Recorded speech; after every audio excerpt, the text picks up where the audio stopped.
I really wanted to find something green, but with winter lingering like it is, I kind of had to cheat. So when my friend Todd invited me to come along with him to Big Hill Springs Park, well, I kind of had to go. I knew the ice was going to be nice because, well, winter is still hanging on. But because the water runs a little bit warm all the time and never really freezes solid, I was pretty sure I'd find something green out here too. The place to look for it is where the water runs a little bit slower, like along the banks. And there it was. This moss stays green lower down because of the microclimate along the water. And this stuff grows along the bank in that same microclimate. Wish I knew what it was. Had to look this stuff up. It looks like grass, but it's not. It's a thing cleverly called waterweed. At least I hope that's what it is.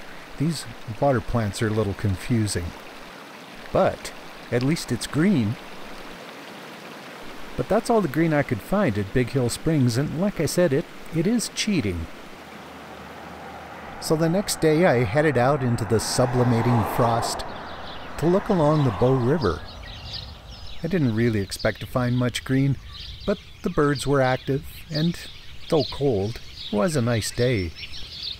The willow catkins are starting to puff out a little more, and the Canada geese, always Canada geese, they're out in the snowy fields, seeing what they can find.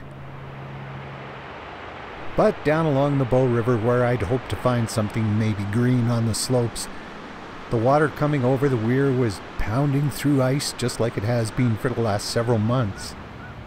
But there are some signs of spring, like these trumpeter swans on the ice along the river.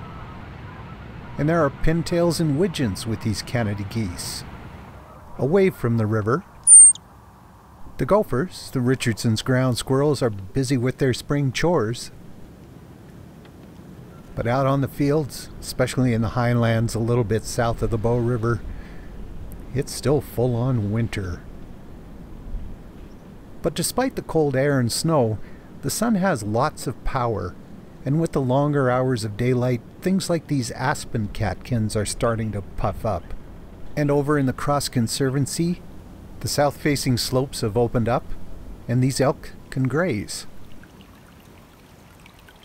But it's going to be a long time before you can find anything green other than in the little spring creeks that seep out in the foothills. These evergreen water plants, they add a splash of springtime color, and that is truly appreciated in a world that has been essentially without color for so many months.